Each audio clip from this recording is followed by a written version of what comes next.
Siasa za mwaka 2022 za chacha, huku naibu rais William Ruto akizidi kulaumu upinzani kwa kufeli kwa serikali ya Jubilee. Nyinyi mmekuja mukabadilisha priorities ya serikali yetu.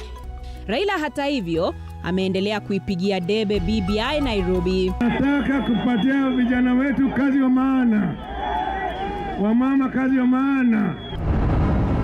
Katika makala maalum leo tutakueleza jinsi ziwa Baringo limeangamiza maisha ya wakazi, makazi na shule zikisombwa na maji.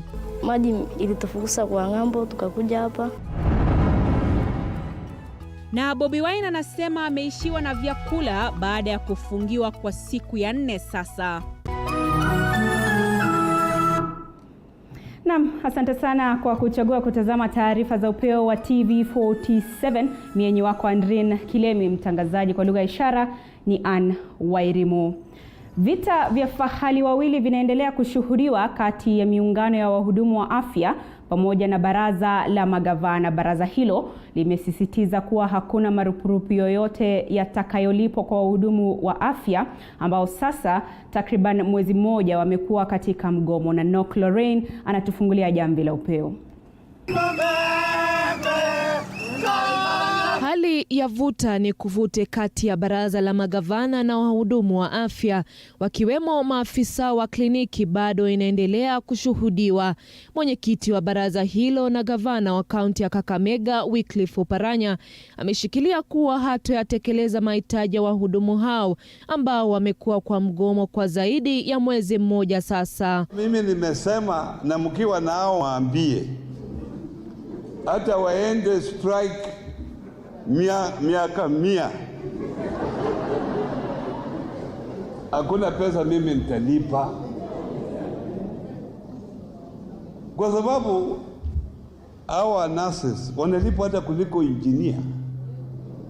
Wale engineer unaona wa barabara na madegree, allowance sijui 16 kwa mshahara, bukola allowance, risk allowance.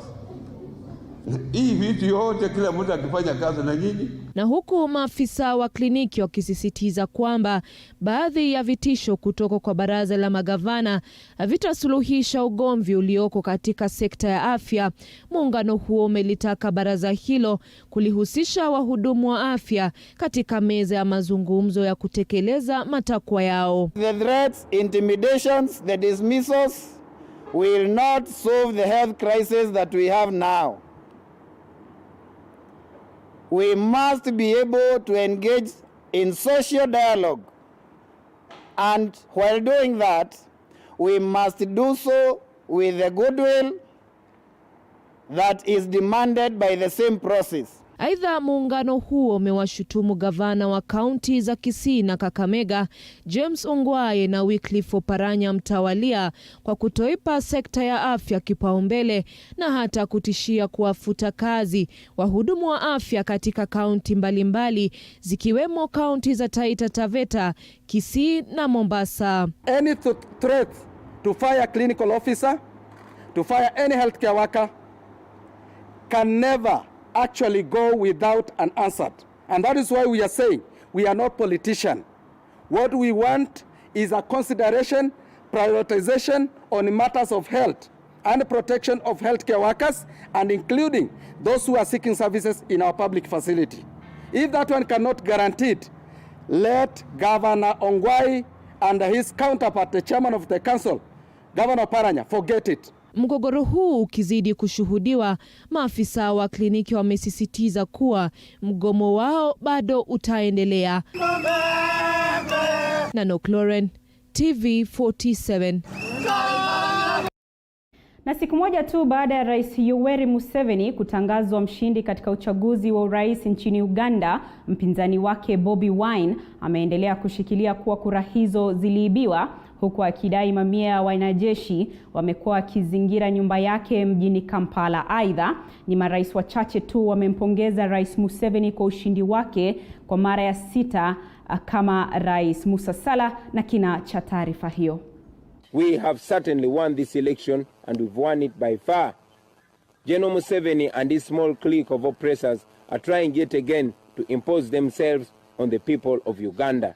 Ni madai aliyekuwa mgombea wa urais nchini Uganda Robert Kyagulanyi, anayefahamika kama Bobi Wine, mwanamuziki maarufu aliye na ushawishi mkubwa nchini humo, saa chache kabla ya matokeo ya uchaguzi wa urais kutangazwa. The people of Uganda will and must reject the blatant usurpation of their will and their voice. I want to ask all Ugandans to remain firm and confident that through this election we have spoken. Katika uchaguzi huo uliofanyika Alhamisi iliyopita, Rais Museveni ambaye amekuwa madarakani kwa miaka 36 alichaguliwa kwa mara 6. Tume ya uchaguzi nchini humo ikimtangaza Museveni kama mshindi kwa 58% ya kura, huku Bobi Wine akijizolea 35% ya kura zilizopigwa. Huku Museveni akionekana kufurahia kuchaguliwa kwake tena, na ikitarajiwa kuwa marais wenzake barani Afrika kumpongeza kwa ushindi huo ni Rais Uhuru Kenyatta na mwenzake wa Tanzania Daktari John Pombe Magufuli pekee walioonekana kusherehekea ushindi wa Museveni kufikia sasa. Rais Magufuli akisema nchi hizo mbili zitaendelea kufanya kazi pamoja, huku akiwataka Waganda kudumisha amani kipindi hiki cha uchaguzi. Katika hatua kama hiyo, Rais Uhuru Kenyatta kupitia ukurasa wa ikulu ya rais kwenye mtandao wa Facebook, Kenyatta alisema kuwa ushindi wa Museveni ni ishara ya imani walionayo wananchi wa Uganda katika uongozi wake. Taarifa ya Rais Kenyatta ikifutwa saa chache baadaye. Hata hivyo, Bobi Wine amepinga vikali matokeo hayo, akisema kura hizo ziliibwa na hata kudai kuzingirwa na mamia ya wanajeshi wanaomzuia kutoka nyumbani kwake mjini Kampala. Who is your commander? Wine kupitia ukurasa wake wa Twitter amedai kuwa wamekuwa nyumbani chini ya ulinzi mkali kwa siku 4 sasa, akisema kuwa vyakula walivyokuwa navyo vimeisha. Musa Salah, TV47. Na kiranja wa wengi katika bunge la Seneti ambaye pia ni seneta wa Murang'a Irungu Kang'ata amesisitiza kuwa ripoti ya BBI haina umaarufu katika eneo la Mlima Kenya. Kang'ata ameyasema hayo mapema leo akihudhuria ibada ya Jumapili katika kanisa moja eneo la Mathioya, kaunti ya Murang'a. Kadhalika amedai kuwa baadhi ya masuala katika ripoti hiyo yanafaa kupigwa msasa kabla ya kukubalika katika eneo la Mlima Kenya. Kwa Murang'a wakaniambia, kabla ulete maneno ya BBI, ebu enda utetee wale wanaitwa wakulima wa kahawa. Niliongea uongo? Wenye wanasema niliongea ukweli, mikono juu tuone. Umeona? Hiyo haikuwa maneno yangu. Mimi hata mkiniondoa kwa kiti nitasema asanti, mimi ni Mkristiano, nitasema kwa jina la Baba, la Mwana, la Roho Mtakatifu. Kumbuka taarifa hizi unazipokea moja kwa moja kutoka chumba chetu cha habari. Una fursa ya kuchangia kwenye taarifa hizi kwenye 22047, vile vile kwenye mtandao wetu wa Facebook ni TV47 Kenya. Tukisonga mbele ni kwamba naibu wa rais William Ruto sasa analaumu mrengo wa upinzani kwa serikali ya Jubilee kukosa kutimiza ahadi zake kwa Wakenya. Ruto akisema ajenda za chama cha Jubilee zimelemazwa kunradhi na kinara wa ODM Raila Odinga. Mwanahabari wetu wa masuala ya kisiasa Paul Kirobi na taarifa hiyo.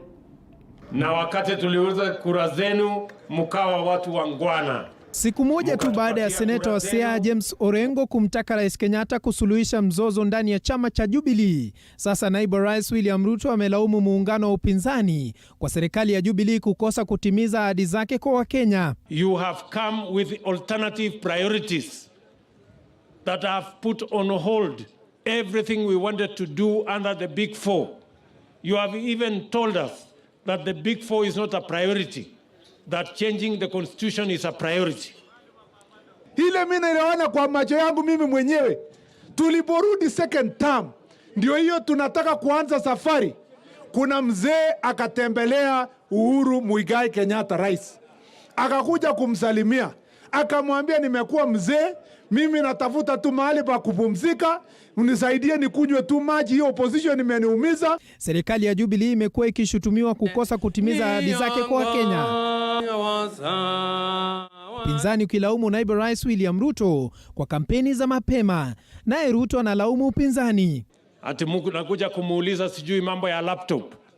Ati mnakuja kumuuliza sijui mambo ya sera gani. Hapo mahali mmekaa, kaeni polepole. Na kama imekuwa ngumu pia mnaweza kuondoka, lakini muondoke polepole. Hakuna haja ya kutupigia makelele, kwa sababu tunajua njama yenu.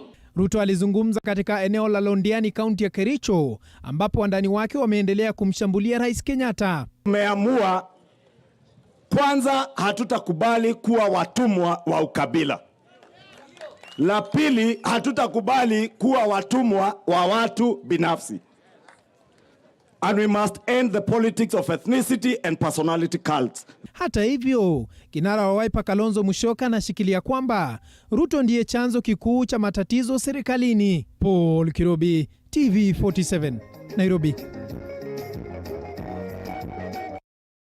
Kisalia katika masuala hayo ya kisiasa ni kwamba wafuasi wa naibu wa rais William Ruto wakiongozwa na mbunge wa Gatundu Kusini Moses Kuria pamoja na seneta wa Laikipia John Kinyua wamemwonya aliyekuwa gavana wa Nairobi Mike Sonko dhidi ya kumkemea na kumkaripia Rais Uhuru Kenyatta baada ya kubanduliwa uongozini. Haya yanajiri siku chache tu baada ya Sonko kumshtumu Rais Kenyatta kwa masaibu yaliyomkumba. Sonko alibanduliwa na bunge la kaunti ya Nairobi na bunge la seneti kabla ya Anne Kananu Mwendwa kuapishwa wiki jana kama naibu gavana. Hata hivyo, tume ya kutetea haki za binadamu inasema inawasilisha kesi mahakamani kupinga kuapishwa kwa Kananu.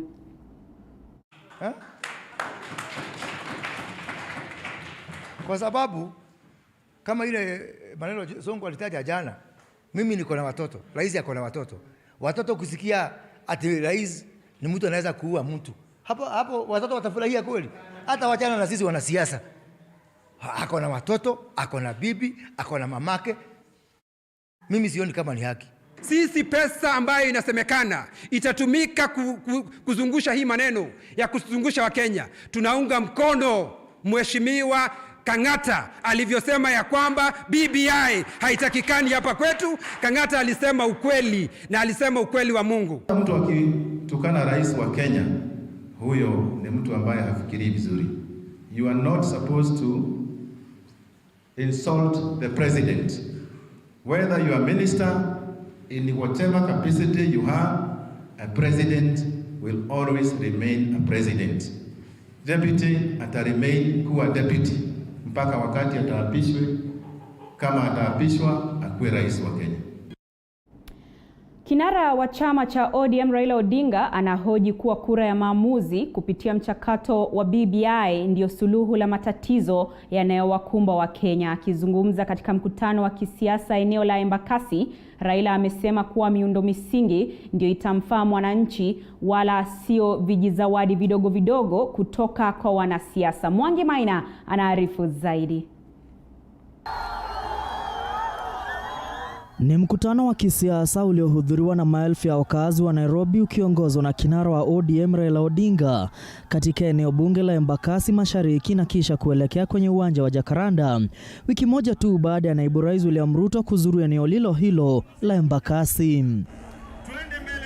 Raila akipigia debe ripoti ya BBI baada ya kushiriki ibada ya Jumapili katika kanisa Katoliki la Soweto. Raila ameendelea kusisitiza kuwa masaibu yanayowakumba wa Kenya yatasuluhishwa na mapendekezo yaliyo kwenye ripoti ya BBI. Moja yao ni kupendekezo kutoa pesa kule juu kurudi mashinani kutoka 15 mpaka 35. 35% ya pesa itoke kule ije mashinani. Sawa? Sawa. Kwa hiyo pesa ambayo inakuja 5% yake inakuja katika mawards. Ile ward development fund ambayo itakuwa inaingia katika kila ward hapa. Raila amekejeli baadhi ya vijizawadi vidogo vidogo vinavyotolewa na baadhi ya wanasiasa wanaopinga ripoti hii, huku akisema kuwa miundo misingi kama vile ukuzaji wa viwanda itawafaa Wakenya zaidi. Tunataka kuona kama uchumi wa nchi yetu inabadilishwa. Wengine sasa wameanza kuwa werevu, wanasema ati wao wanataka kushughulikia wananchi mdogo. Lakini nataka kuambia nyinyi, mambo ya wananchi wadogo wale ambao wanajua ni sisi. Vilevile Raila amemshtumu naibu rais William Ruto kwa kupinga serikali aliyoiunda na Rais Uhuru Kenyatta na ambayo anaiongoza. Raila anasema kuwa serikali ya Jubilee imefeli kutimiza ahadi zake kwa Wakenya, hivyo kufeli kwake hakufai kulimbikiziwa salamu kati ya Rais Uhuru Kenyatta na Raila Odinga. Hakuna mtu anataka kuwa mtu wa kusukuma wilbaro maisha yake yote, au mkokoteni. Mkokoteni unasukuma kwa sababu hakuna kazi nyingine, sio unasukuma unataka,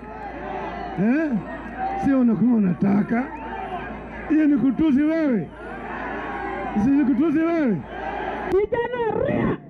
Wabunge wa chama cha ODM walioandamana na Raila wameapa kutifua kivumbi cha kisiasa Nairobi, haswa kukabiliana na wanaopinga ripoti ya BBI, kuhakikisha kuwa marekebisho ya katiba yamefaulu.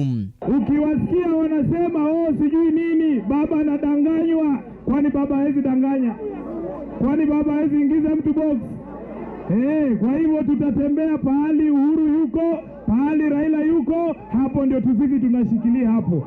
Vijana TV, nataka kuhakikishia baba ya kwamba BBI hapa Nairobi itaenda juu. Ruto amekuja sasa hapa Nairobi, anatuambia ati serikali ya Jubilee imeshindwa na kazi na mwenye atarekebisha ati ni Ruto. Anaweza? Kama wewe ndio ulikuwa the problem, how can you be the solution? Aidha, Raila ameahidi kujitosa kwenye kinyang'anyiro cha urais mwaka ujao na kuwataka wapinzani wake kujitayarisha kwa kinyang'anyiro hicho. Huku siasa za mwaka 2022 pamoja na siasa za BBI zikiendelea kushika kasi, malumbano kati ya kiongozi wa ODM na naibu rais William Ruto yameendelea kushamiri, huku Ruto akiuliza Wakenya kukataa ripoti ya BBI, huku kiongozi wa ODM akiwarai Wakenya kuendelea kuunga mkono ripoti ya BBI. Mwangi Maina, TV47, jijini Nairobi. Asante sana Mwangi Maina kwa taarifa hiyo. Kwingineko, mchakato wa kumtafuta jaji mkuu atakayechukua usukani baada ya kustaafu kwa David Maraga utaanza rasmi kesho Jumatatu. Kulingana na taarifa kutoka kwa tume ya huduma za mahakamani, ni kwamba mchakato mzima utafanyika kwa kuzingatia masharti ya kikatiba. Kwa sasa, wadhifa huo unashikiliwa na naibu jaji mkuu Philomena Mwilu kama kaimu jaji mkuu. Shughuli ya ni nani atakayemrithi David Kenani Maraga kama jaji mkuu inatarajiwa kuanza Jumatatu baada ya Maraga kustaafu wiki jana. Kulingana na taarifa kutoka kwa tume ya huduma za mahakamani, ni kwamba shughuli hiyo itafanyika kwa njia rasmi kwa kuzingatia masharti na sheria za kikatiba, huku ikiongeza kuwa taarifa za mara kwa umma zitafanyika hadi pale nafasi hiyo itakapozibwa. Tume hiyo ya JSC ikitarajiwa kutangaza nafasi hiyo kuwa wazi, kwani kwa sasa naibu jaji mkuu Philomena Mwilu ndiye kaimu jaji mkuu.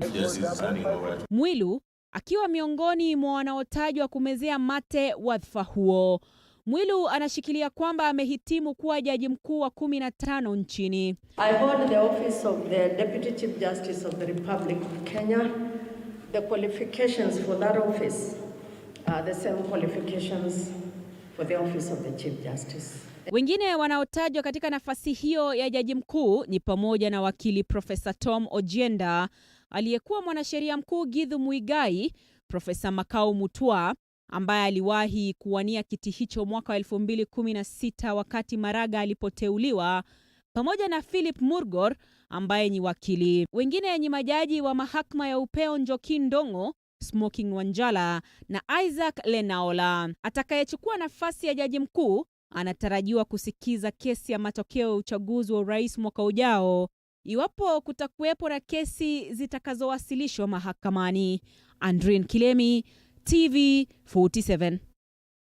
Kwingineko, wakazi wa eneo la Gandini, eneo bunge la Msambweni, kaunti ya Kwale, wamekuwa wakikosa amani kutokana na kero la funza katika eneo hilo. Wakubwa kwa wadogo wametaabika na ghadhabu ya mdudu huyo na kuwapelekea kuzidisha ugumu wa maisha. Mwanahabari wetu Fatma Ngwena alitembelea eneo hilo na kutuandalia taarifa ifuatayo. Kitanda usichokilalia hukijui kunguni wake. Katika kijiji cha Gandini, eneo bunge la Msambweni, unapoangalia wakazi hapa huwezi jua ghadhabu ya funza wanayopitia. Mdudu huyo akiwakosesha amani wakubwa kwa wadogo. Amina Kahindi mwenye umri wa miaka 45 ni mkazi wa hapa na anaishi na mwanawe mmoja wa umri wa miaka 6 anayeishi na ulemavu. Pia haongei, ni mtoto tu hivi, hata ukimweka pale anakaa yani hawezi kuongea na wenzake.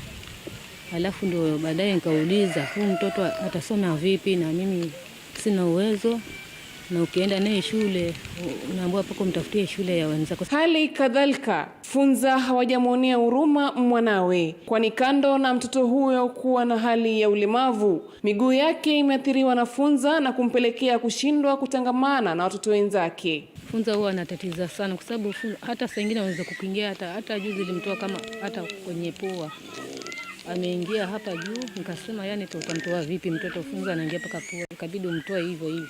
Na hiyo miguu ukitoa kama leo wanaingia hivyo hivyo kama wanaingia wengine. Sasa mguu utakuwa yani saa zote una vidonda, huponi.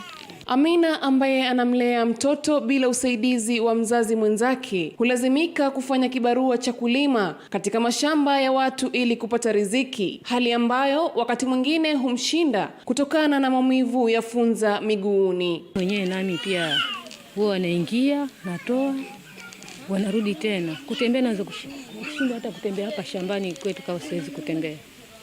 Kwa hiyo pia ni shida. Kama tutapata usaidizi wa madawa tuwe tutakuwa yani kama wenzetu, sababu sasa tunaambiwa wao kuna wengine wako na damu nzuri haishiki funza, wengine wako na damu mbaya sijui inashika funza.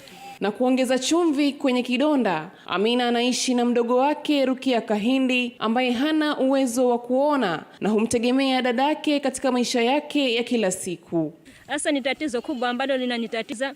Siwezi, macho ni maumivu kila wakati, siwezi kuangalia, saa zingine hata huwa naangalia chini ama nifunge macho. Ni yale maumivu ambayo nayasikia. Kulingana na Amina, hawajaweza kupata dawa za kuwaua funza hao licha ya kadri wanavyojitahidi kuwatoa kila wanapoingia mwilini. Wadudu hao hurudi tena na tena. Kilio chao kimebaki kupata suluhu kwa kero hili la funza ambao wanayafanya maisha yao kuwa magumu. Shughuli hii ya kushona makuti ndo Amina na dadake Rukia huwa kuifanya kila siku kwa matumaini kuwa aba na aba huenda ikajaza kibaba, lakini hali ubaki ile ile ya pangu pakavu.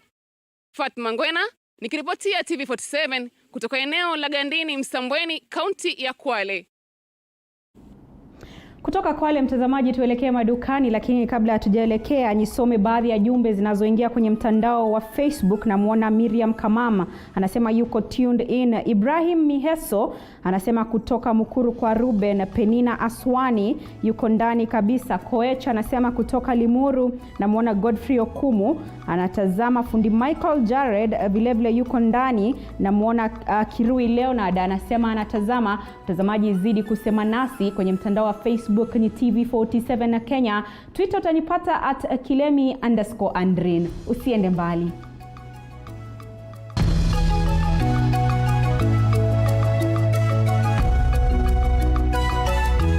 When the clock strikes 7:30 p.m. every Monday, it means it's time for You Are Watching TV47. Kenya is the layers of licenses of Untold Stories. The Grind. We tell you the do's and don'ts of business.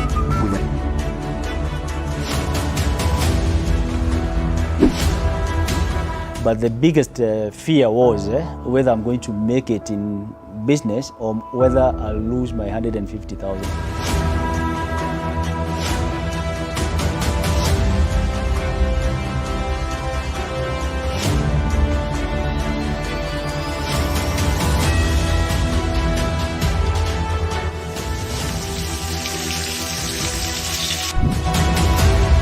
I say business is not about how much capital you have. The Grind, every Monday at 7:30 p.m.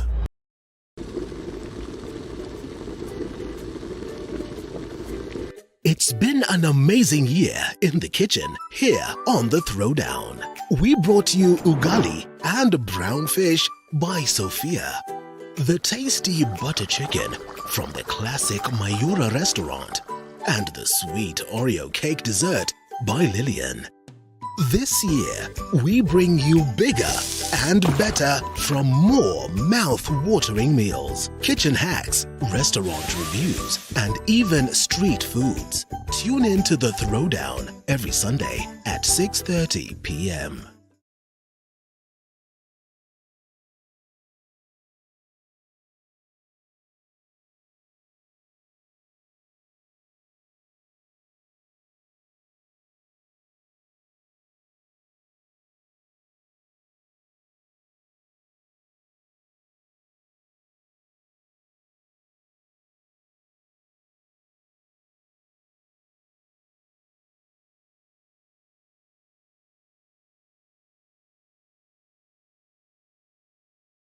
When the clock strikes 7:30 p.m. every Monday, it means it's time for...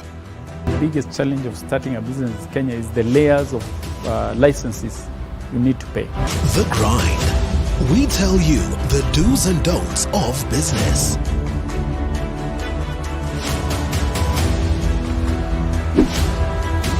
But the biggest fear was whether I'm going to make it in business or whether I'll lose my 150,000.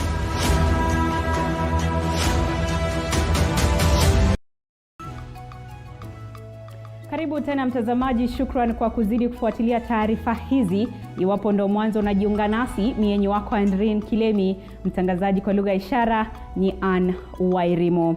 Tuangazie makala maalum tuliokuandalia leo, na ni kwamba zaidi ya shule 30 zimezama ndani ya ziwa Baringo. Kati ya hizo 22 ni za wanafunzi wa chekechea, huku 6 zikiwa za shule za msingi na upili katika eneo la Baringo. Mamia ya wanafunzi pamoja na wazazi wao wamelazimika kuhamia sehemu nyingine, mamilioni ya pesa sasa yakizama majini. Mwanahabari wetu wa masuala ya elimu Sharon Baranga anaangazia taarifa hiyo kwa kina.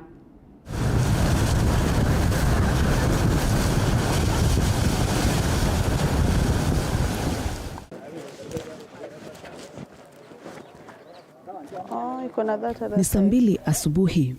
Tuko katika ufuo wa ziwa Baringo katika kaunti ya Baringo. Tunajitayarisha kwa safari ya kwenda katika baadhi ya shule zilizoathirika kutokana na kupanuka kwa ziwa hili. Baadhi ya abiria kwenye mashua ni maafisa wa polisi kutoka kituo cha polisi cha Marigat, chifu wa eneo la Ngambo na Parkol wa Sharif, mwalimu mkuu katika shule ya msingi ya Ngambo ambayo ni moja ya shule zilizozama majini.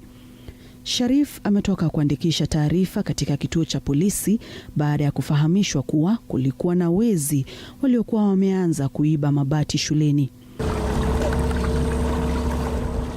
Njiani tunapita miti iliyonyauka ambayo tunaelezwa hapo awali ilikuwa kwenye nchi kavu. Paa za baadhi ya nyumba zinaonekana juu ya maji, ishara kuwa hapa palikuwa nyumbani kwa watu.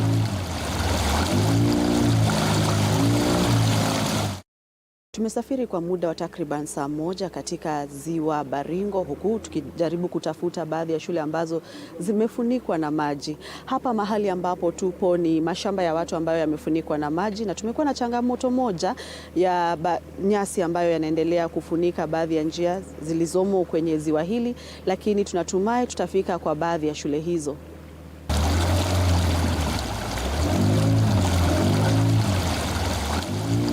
Masaa mawili baadaye tumepotea ndani ya ziwa. Tumeanza kuwa na hofu, lakini muda mchache tunakutana na mzee ambaye yuko katika shughuli ya kuvua samaki.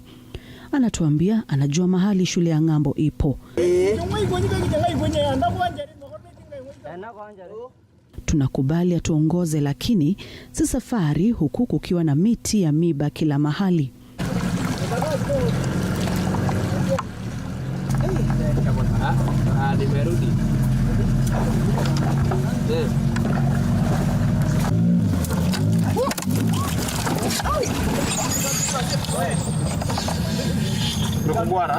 Miba inatulazimisha tubadilishe jinsi tulivyokaa kwenye mashua na kusonga chini. Njiani tunapita nyumba zilizokuwa za walimu. Baada ya safari ndefu tunafika katika shule ya msingi ya Ng'ambo. Shule iliyofunguliwa rasmi mwaka 1971 na imekuwa ikitumika na jamii kwa takriban miaka 50. Historia ya shule imepotea pamoja na mamilioni ya pesa. Mwalimu mkuu na maafisa wa polisi wanathibitisha wizi wa mabati uliokuwa ukiendelea. Baadhi ya madarasa hayana paa. Mshukiwa mmoja tayari amekamatwa. Mwalimu mkuu anatueleza kuwa bweni hili lilitengenezwa ili kuwaokoa wanafunzi wa kike kutokana na ndoa za mapema. Ng'ambo Primary School nilikuja 2019 na wakati huo maji bado haikuwa imefika kwa shule. Nilikuwa na wanafunzi hapo 312 kufika mwezi wa 10 wakati tulipokuwa tunafanya KCPE. Hapo ndipo mvua ilianza.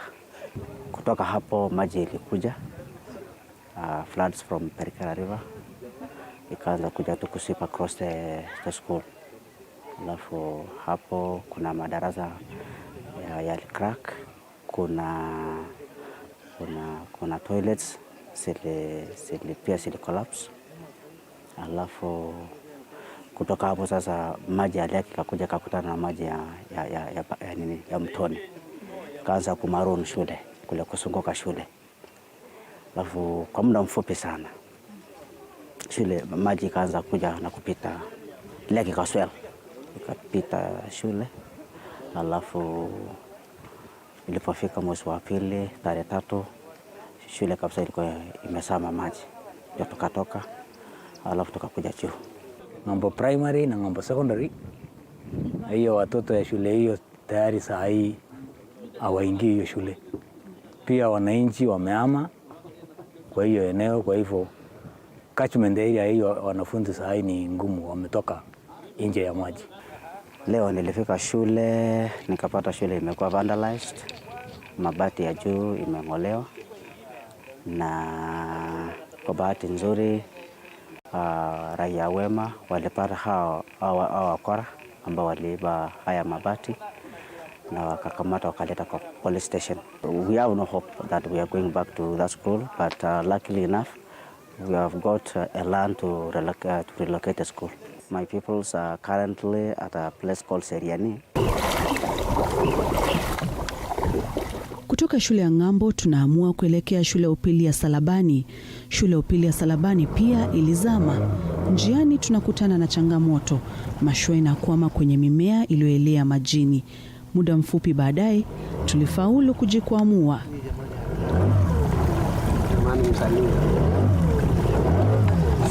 Lakini safari inakwama tena baada ya mafuta kuisha kwenye mashua.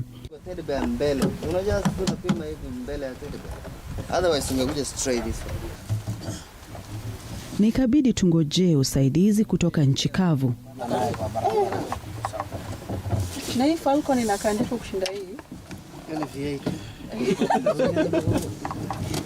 Baada ya kuletewa mafuta, tunaamua kuacha safari ya Salabani kwa hofu ya kupatikana na mawimbi majini. Na hivyo tukaamua kwenda shule ya upili ya Ziwa Baringo ambayo inakaribia ufuo. Wanafunzi na walimu wa shule hii walihama baada ya maji kuwafikia. Mimi mwenyewe I'm a resident of Lake Baringo, and mbele na hatukupata maji. Kuna maji ilikuja kiasi hiyo, hakuna. In fact, we used to travel several kilometers, about 7 to 8 kilometers to the lake itself, to fetch water there, or even to drive the cattle or the animals to drink water from the lake.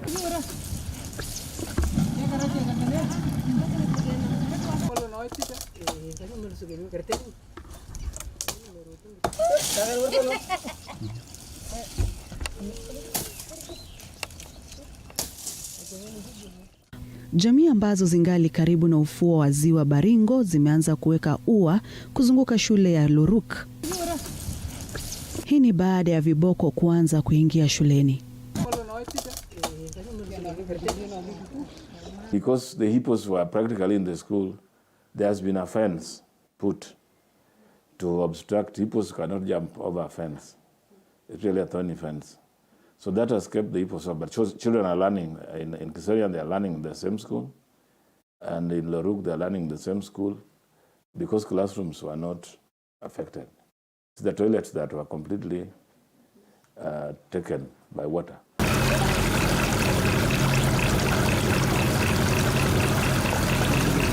Uharibifu hauko tu shuleni, bali sehemu za biashara, hoteli zimeathirika. Wafanyikazi wote katika hoteli ya Soi walipoteza kazi zao wakati maji yalifika kwa hoteli. Mwekezaji katika hoteli hii amepoteza mamilioni ya pesa. Sekta ya utalii imeathirika. We are talking about losses now. In 2019, at this period in time, the number of tourists had gone above 100,000, giving us 64 million. That's the resources that we collected in 2019 as of this moment. That's December, end of November. So far, from July all the way to this moment, we have just collected 622,000. 622,000. That is how pathetic it is. It has affected our revenue streams. Even our budget now is affected. And that's why we reviewed, and we have reviewed through this supplementary budget. Because we had projected to collect slightly 392 million. So far, for the last 3 months, we are realizing we are not even getting closer to half of our projection. Because our major area of revenue is Lake Bogoria, which we could collect up to 89 million. And it was going up. It was in 2017, it was at 61. 2019, we were at 89 million. We're getting to 100 million. And we used to share that as resource with the community. We used to give them 10% for welfare and support to the community. Business has gone down, like now in Bogoria. We work together with Chamber of Commerce. So we did a research and we did some mapping. Now, like Robert's Camp is underwater. Soy Lodge is underwater. The entrepreneurship that was in the Coco Island, all of them were affected. They are all like 3/4 submerged. The business in Marigat has gone down because the road from Marigat towards Mochongoi was affected by the rising water. So the community there, those of them who had businesses closer to the lakes, all those businesses were submerged. The kiosks, the hotels, the small hotels, the few hotels who are there, all of them submerged. Our Langmi Bay in Kiserian is submerged. And we almost complete, we have to open this year. But all of it now submerged. We have a lot of money. So the business community has suffered a lot.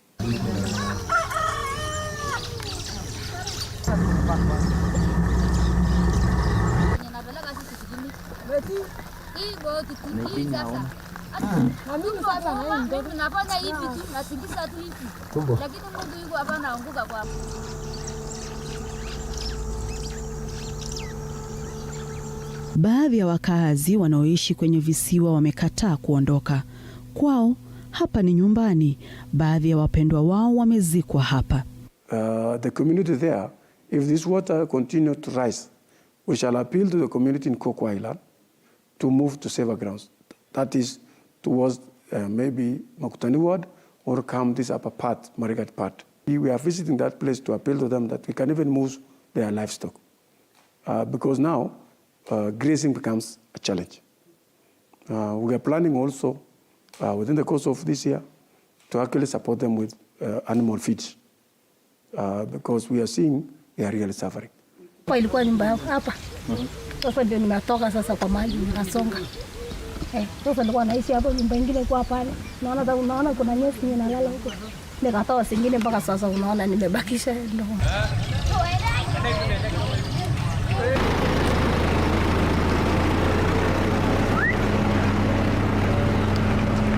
Wengine walikubali kuondoka. Nilisaliwa 1945 up to now. Na hii maji ilikujanga 1961. Na siku hiyo sisi hatujaweza kukaa karibu bahari, lakini baada ya bahari kusonga tukakaa kama mwenyeji. Sasa imepiga ile rika imesaliwa na amekuwa saa hii wa vijana wa rika hii. Sasa hii maji karudi. Yaani siku hiyo ministry ya lands yenu siku hiyo alikuwa ndio anasongeza watu baharini. Anapimia, unaona ile nyumba? Alipimia anambia ni plot yako. Siku hiyo maji ilikuwa mbele huko. Nani kwa makosa kati ya saa hii maji merudi? Wewe ukipima kama ofisa wa serikali. Nani kwa makosa? Iko makosa yule alichenga au iko makosa ndio alipimia? Hebu niambie hapo. Iko mwenye kupimia, mimi nasema mwenye kupimia ndio makosa. Basi tunaelekea, Mungu ametusaidia, tumepata msamaria mema, akatupatia kiwanja kidogo kule Kapsoi. Mahali tunaenda kuweka kanisa alafu tunabudu hapo. Hapa palikuwa na soko la Loruk kwenye barabara kuu kutoka Marigat kuelekea Chemolingot. Ziwa Baringo limevunja na kumeza soko la Loruk na sehemu ya barabara. Wakazi wanaoishi hapa hulazimika kutumia mashua na kulipa shilingi 30 kuvuka sehemu hii ambayo ni takriban mita 500 au kuzunguka kwa kilomita 7 kwenye barabara ambayo ni mbovu. Sasa shida ile imepatikana hapa saa hii ni mambo ya diversion. Diversion imeaffect economy ya hii center. Watu kutoka pale walikuwa wanakuja kununua vitu, inakuwa sasa watu wanapanda hii kitu inaitwa meli. Hii boat ndio wafuka ng'ambo ile. Na venye mtu natoka Marigat akiwa na mzigo, akifika hapa inaforce kila kitu ipikwe bei kali. Na watu hapa wananunua unga, wananunua hiyo masukari, hiyo mahitaji yote itakuwa expensive pande yetu. So hiyo ni kitu ambayo imeaffect our economy. Sababu kama sukari ilikuwa inauzwa 100 itakuwa ni 150. Kama soda ili ya kununua 30 bob itakuwa 50 bob. Sina boga hii maji na kipoko iko na mambo iko. Na hiyo yote naona saa hizi naenda nyumbani mapema. Kwa suria nakopa hawezi pika saa moja kama bado yuko hapa. Na hii sanda naonekana hata mekwisha. Kwa maana watu hawezi kucha ya ng'ambo hiku kuroka ng'ambo. Kitu sinaomba serikali amua kama sisi si watu hasa ofisi namna hii tu. Sisi ukaa namna hii ni sisi meona serikali hakuna sisi mestupa kabisa. Kwa maana hawezi kuangalia watu yake serikali kana kina bana angalia watu yake. Watu nangaika.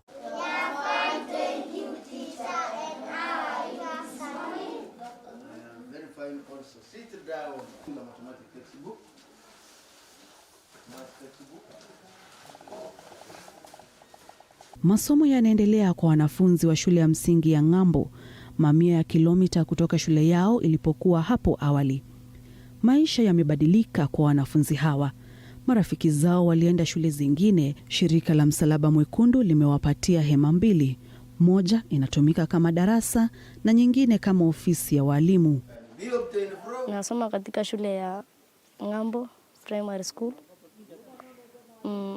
Maji ilitufukusa kwa Ng'ambo tukakuja hapa, na tungependa kuambia serikali itusaidie kutujengea shule nyingine kwa sababu hapa hatuna madarasa, hatuna jikoni. Tunatumia tu hema. Darasa ya hapa na huku nikilinganisha, huko kulikuwa na simiti, hapa ni mchanga tupu, hata tunashikwa na homa, tunakuwa wagonjwa. Napenda huko kushinda hapa kwa sababu huko kulikuwa na kiwanja na hapa hakuna. Na huko kulikuwa haikukuwa desert kama hapa. Huko kulikuwa na nyasi kidogo, lakini hapa hata hakuna hata moja. Tulikuwa na baridi. Sasa hapa hakuna baridi. Siku ya kwanza yenye tulikuwa tumehama, tukakuja kwa dip ingine hapo Sindan karibu tuna shule. Tena tukatoka hapo maji tena ikafikia hapo. Tukakuja tena walimu wakaomba na jamii wakaomba hapa tukapatiwa. Tukakuja sasa hapa tena tukakaa kwa chini ya miti hadi kusoka tusaidia ya 2. Sasa bado hata haitutoshi. Maji hatuna, desks na chakula tena. Sasa tunaenda tena nyumbani na nyumbani ni mbali, tumehama huko ng'ambo, wengine wanaishi milima. Nyumbani ni mbali sana. Sasa tena tunahangaika tena na lunch. Wakati mwingine kutokana na joto kwenye hema, walimu huamua kufanyia kazi nje. Shule ya msingi ya kampi ya samaki imewapa wanafunzi wa shule ya Ziwa Baringo nafasi kwenye uwanja wao ambapo wameweka hema waliopokea kutoka shirika la Msalaba Mwekundu. One of the measures that the school has taken is that because the 4 classes that we are developing might not be enough for the school. So what we have done is that the school has bought 3 tents. Those tents will be used as classes. Red Cross has also supplied 2 tents. One probably might be used as a boys' dormitory and the other one as a staff room. The things that we salvaged from the water, we are going also to use them to build semi-permanent classes and semi-permanent rooms to accommodate our school population. So far we have 22 ECD centers that are submerged. 22 ECD centers. Learners who are actually getting or studying in this institution are supposed to be transferred to other institutions. So our plan is that we have visited and we have mapped where they have moved to. We appreciate the partners and the national government who have come to support us in settling the community. We have Red Cross that have come so much, and they are the ones who have done to us a favor by extending some tents to the community there. They brought 248 tents. Now that are enable a number of them to get shelter. We have also set aside land where we have an IDP center at closer to Marigat, the airstrip. Kuna hofu ya Ziwa Baringo na Bogoria kuchanganyika. Hofu kubwa ikiwa kwamba Ziwa Baringo ina maji safi huku Ziwa Bogoria ikiwa na maji ya chumvi. Definitely if they match. First of all, now our fear here is now the 2 lakes are fresh water. So once this one matches, most likely now the water will not be fresh water. And now the issue of water consumption now, domestic water for domestic will be now a problem. Tumepoteza manyumba, tumepoteza mashamba. Tuko na mashamba ilikuwa tunapanda Kenya seed na imeenda hata zingine imeenda na mahindi ikiwa imefika wakati hajakomaa na imesama yote. Sasa hiyo mashule yetu, makanisa, manyumba ya watu imesama. Sasa hiyo ndio madhara tumepata. Na hata wanyama naye sasa hakuna mahali wanakula. Wanyama hata wameathirika kwa hali ya kupata ile maji, sijui maji inakuwa mbaya. Kondoo imeisha kwa sababu ya ugonjwa ya mnyoo, mwingine ya pneumonia, mwingine na ugonjwa zingine hata hatujui ni nini. The entire population that have been affected is 3,086 households. That is the number that has been affected by the flooding. Yes, 3,086 in total. Yes, that's both learners and their parents and all of those that were residing in that very area. The flooding has also covered over 18 square kilometers.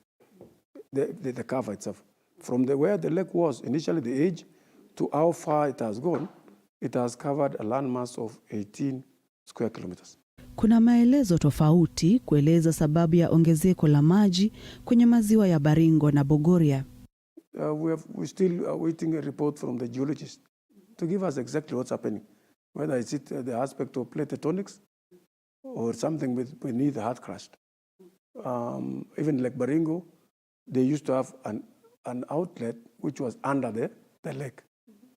And I'm told that it might have actually blocked, because we're almost worried that Lake Bogoria will actually join Lake Baringo, which could have been a disaster because it's a saltwater lake meeting a freshwater lake.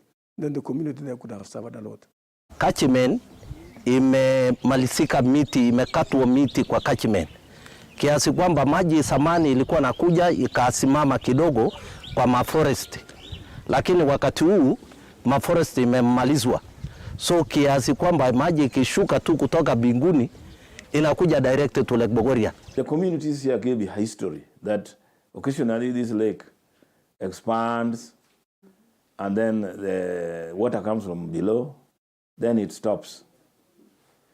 Then it stops. Then after some time, normally in a cycle of 100 years, we are told that in 1912, it expanded larger than it has done now. Then that disappeared, then it has gone shrunk.